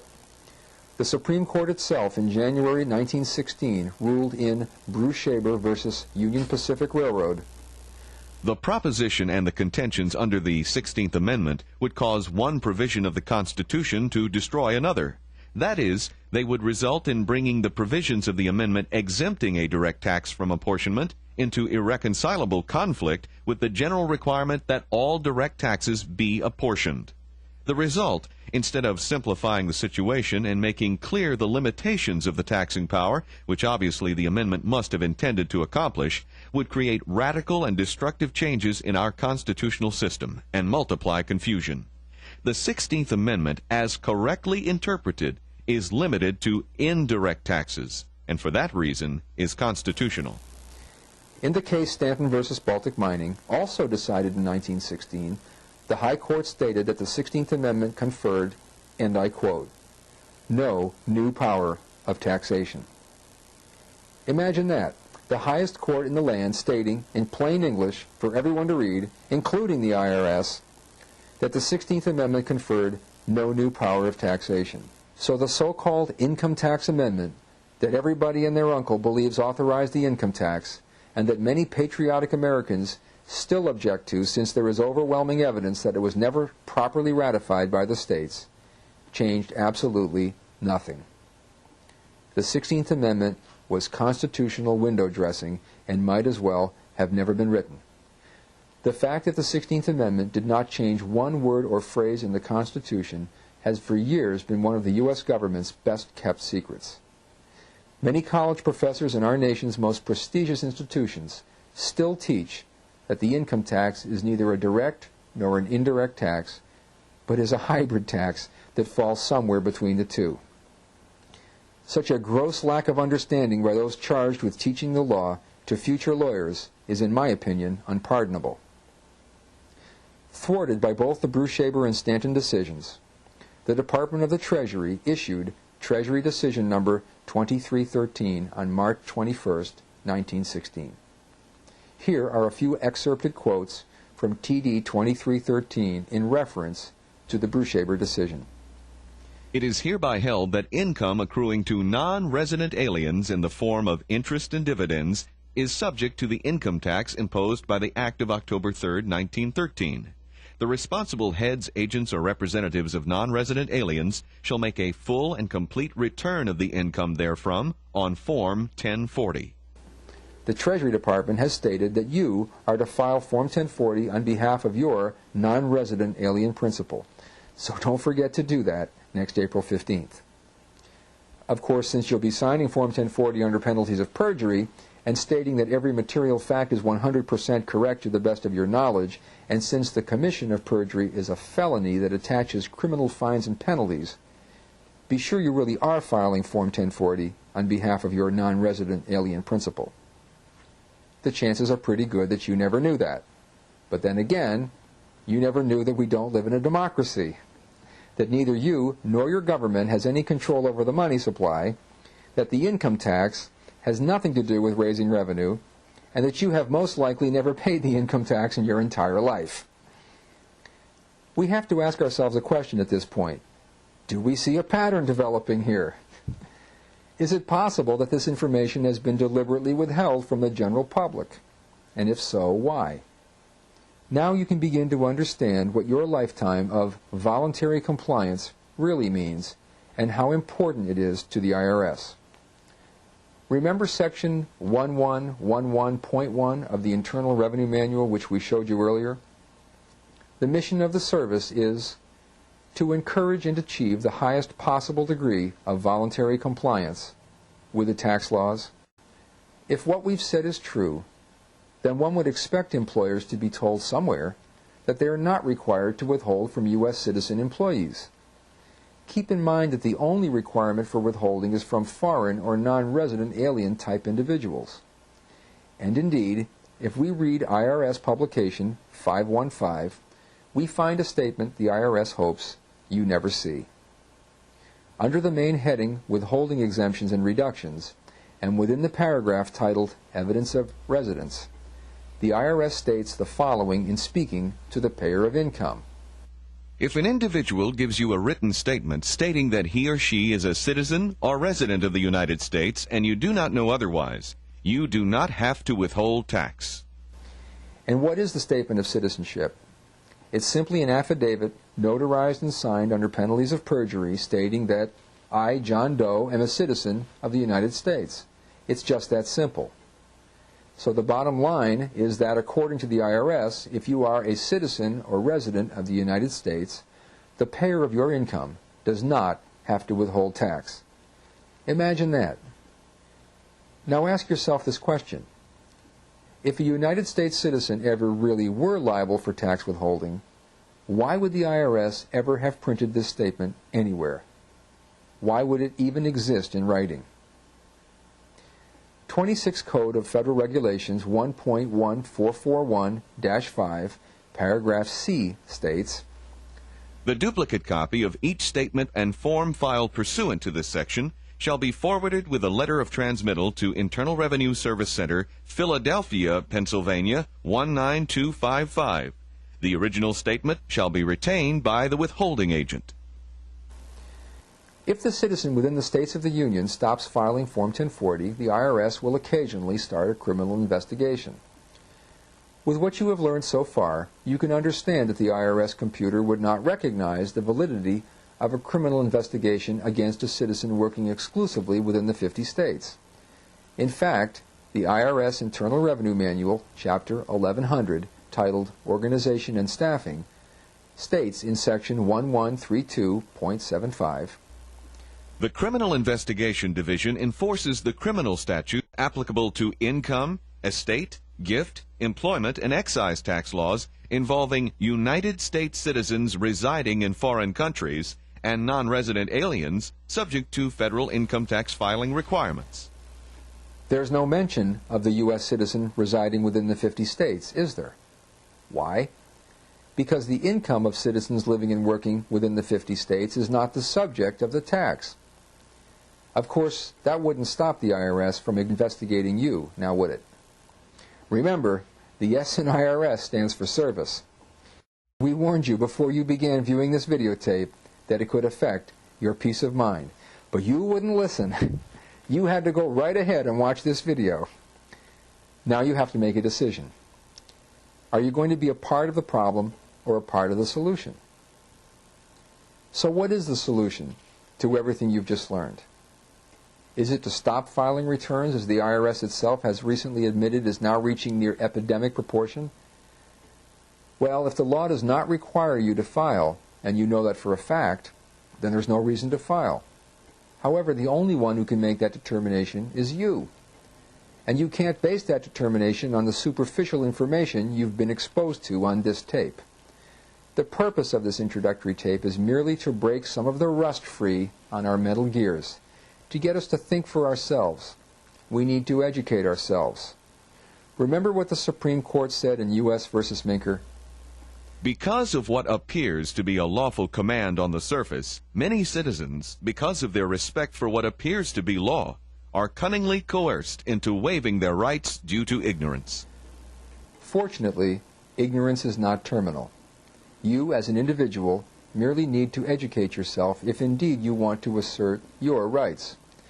The good news is that the research has already been done, and the education is readily available. There's a fellowship in Westminster, Maryland called the Save-A-Patriot Fellowship. Membership in this association is an investment in honest government and liberty. The fellowship is a national organization of individuals who are aware that various government agencies are regularly and systematically infringing upon individual rights.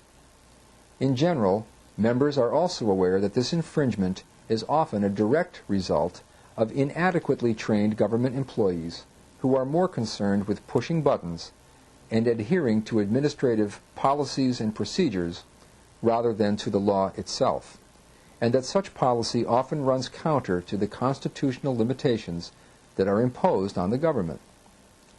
When someone joins the fellowship, it is a foregone conclusion that they are, to whatever extent, fed up with the government bureaucracy that has brought this about, and are particularly concerned with the IRS and its propensity to misapply the law and to illegally enforce its provisions to the detriment of all concerned. This particular agency gets away with its illegal actions because most people do not take the time to educate themselves or to prepare a proper legal defense. When someone joins the fellowship, it is assumed that they have studied the Internal Revenue Code and have determined that their activities are not the subject of the tax under Title 26, and that the law does not require them to file an income tax return or to pay the income tax. The purpose of the fellowship is to provide the means for members to assert their rights by giving aid, support, and assistance to fellow members who wish to do so. This is accomplished in a number of ways.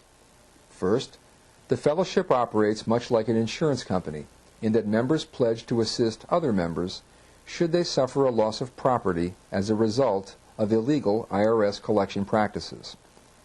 Such member assistance program payments currently average $15 to $20 per member per month.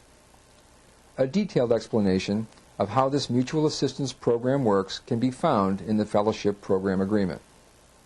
Second, the fellowship provides educational material to show what the law actually says and to attempt to clarify the limitations of various tax laws as intended by Congress. The fellowship publishes a bi-monthly, members-only newsletter called Reasonable Action, a masterpiece of legal analysis and commentary regarding the tax laws and regulations that represents the most accurate information currently available in written form, as well as numerous insightful articles dealing with other issues of concern to members. Third, the fellowship provides assistance via its paralegal and case development departments. In the last 5 years, the fellowship has generated, tracked, or maintained an estimated 5 million documents written under power of attorney on behalf of its members in response to improper allegations made by the IRS. All IRS letters must be responded to, or their allegations are presumed to be correct. Fellowship casework is performed to preserve rights to property and due process that the member may not even know he or she has.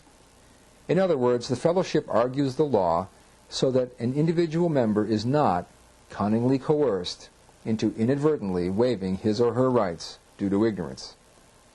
Also, if the IRS attempts to move forward with an improper lien or illegal collection action, paralegals are available to assist. The Fellowship has no disagreement with the written law whatsoever. Since it does not protest or object to any tax, income or otherwise, it is not a tax protest organization. Since 1984, the Fellowship has published a flyer which states 28 indisputable facts of law to show that a U.S. citizen living and working in the 50 states was never made liable for the income tax, and offers a $10,000 cash reward to anyone who can refute these facts. To date, not one person has been able to successfully challenge this information. Not one member of Congress, not one federal judge, not one lawyer, not even an IRS agent has been able to collect the $10,000 reward. Perhaps your accountant or tax preparer would like to try. If you'd like to read this flyer for yourself, give the independent representative whose name and phone number are shown on the label of this tape a call, and you'll be mailed or faxed one. The Fellowship is a First Amendment association dedicated to confining IRS and other government personnel within the written law. The association recognizes the necessity of taxation for the government to raise revenues in the constitutional sense, but also recognizes that this necessity has provisions in the law, and that the government, in meeting its exigencies, may not extend its activities beyond the law, which is specifically limited in its application. The Fellowship educates the public and actively promotes the study of the law and the assertion of one's rights in accordance with the law. Our only product is the truth, and we put it to good use. The Fellowship was founded to disarm the IRS of its only actual weapon, fear. Think of it this way. A single pencil is easy to snap with your bare hands, but a bundle of pencils is not. By standing together, Fellowship members can force bureaucrats back within the confines of the law and arrest America's wild rush toward perpetual debt and a totalitarian socialist government. As the Supreme Court stated in the case American Communication Association versus Dowds, it is not the function of our government to keep the citizen from falling into error. It is the function of the citizen to keep the government from falling into error. It's regrettable that in a free country, private citizens need any such nationwide neighborhood crime watch organization as the Save-A-Patriot Fellowship to force the government to stay within the bounds of its legal authority. But unfortunately, we do. Full-time Fellowship staffers include receptionists, caseworkers, paralegals, editors, printers, and numerous others. As an exam-certified, independent representative for the Save-A-Patriot Fellowship, I can tell you from personal experience that just being at their Maryland-based national headquarters and witnessing one day's activities was one of the most centering and uplifting experiences I've ever had. As you turn off the main street in downtown Westminster and onto Carroll Street, you immediately spot the building on the right with the sign Save-A-Patriot Fellowship displayed prominently over the door. As you walk past a parking lot packed with staff vehicles and open the front door, you are greeted by the receptionist. As you walk through the sprawling facility, you will see numerous workspaces manned by 24 full and part-time caseworkers and paralegals, a large lecture hall where regular Saturday night presentations are held for the public, a television studio, and even a print shop. You might find it interesting to note that the Fellowship's fiduciary, John Kottmeyer, does not withhold from the pay of any of the staff. The IRS has never attempted to get John to do so. The Fellowship is a thriving, vital hub of activity, educating and supporting the rights of its patriotic members in every state of the Union. Call Save-A-Patriot Fellowship today at 876-6342. That's where liberty comes first. Save-A-Patriot Fellowship, 876-6342. Prospective members are frequently surprised to learn that the Fellowship has long-standing members in nearly every department of the federal government, including every branch of the armed services. I mention that since there are many good people who work for our government. For some, public service was a calling to make positive changes in our American way of life.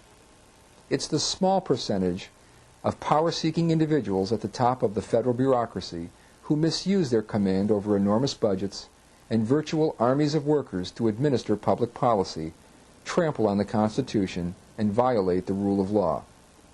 Remember, we have the greatest government on the face of the earth, but it's only as good as those who administer the law. When bureaucrats take it upon themselves to violate the law or to deceive the public as to the intent of the law, then we, the people, have the duty to sound an alarm and fix whatever's gone wrong. Can a society be truly free if the government has the right to take your personal property? No. No. Can you be free if the government can take your personal property? No way. No. Yeah, it's not possible. If you're going to take it away, you know, it's not right. It's not free. No. No. I wouldn't think so. No. No, I don't think so. No, it can't be free at all, because one never knows what to expect next. If we have to obey the law, should our government also have to obey the law? Yes. They should. Of course. Yeah, that's a given in our society. Most definitely. There does seem to be a double standard, though, today. If you and I have to obey the law, shouldn't our government also obey the law? They should have to. We have a long cultural tradition. We have a long cultural tradition of limiting the rights of government over the citizenry. The de facto fact of the matter is that it's completely unlimited and out of control. Become a very big bureaucracy is what Why'd they do that? Democracy? Democracy. Democracy is simply majority rule, what the founding fathers called a mobocracy. The individual freedoms that working men and women had enjoyed and were hoping that would be secured by the Constitution and Bill of Rights seems to be rapidly fleeing. Shouldn't be that way. The flaw is I really don't have rights.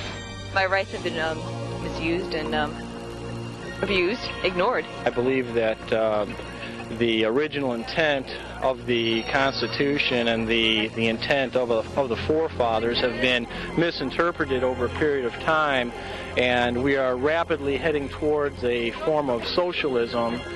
Who was the last time I said the pledge? When's the last time I said the Pledge of Allegiance? Most of what's going on today was never even a consideration by the forefathers. It's really gotten out of hand. We have reached a crossroad in our history where the people now have to make some decisions. And before we can make those decisions, we first need accurate information.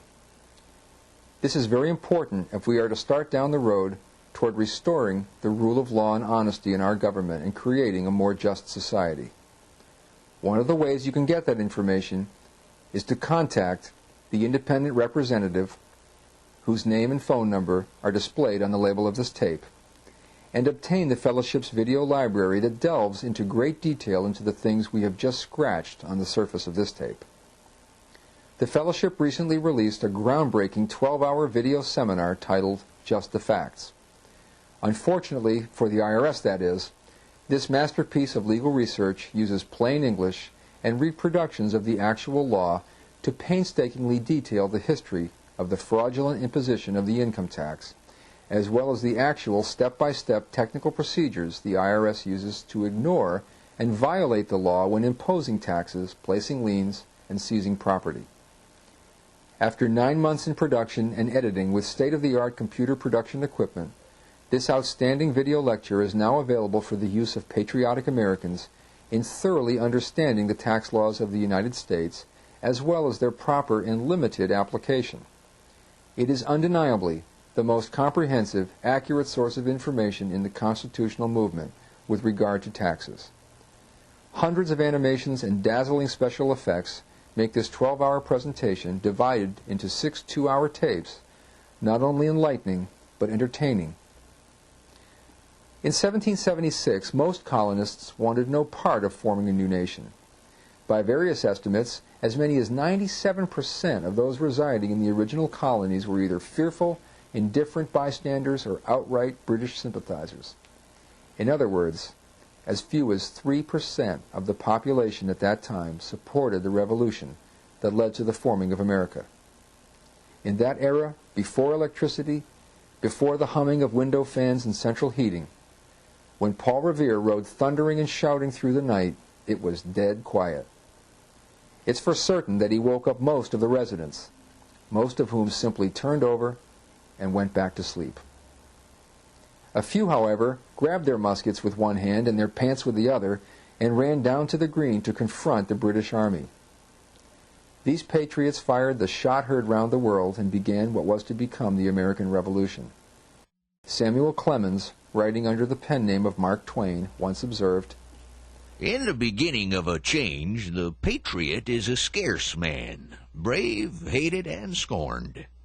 When his cause succeeds, however, the timid join him, for then it costs nothing to be a patriot." In 1777, John Adams said, "Posterity, you will never know how much it costs the present generation to preserve your freedom.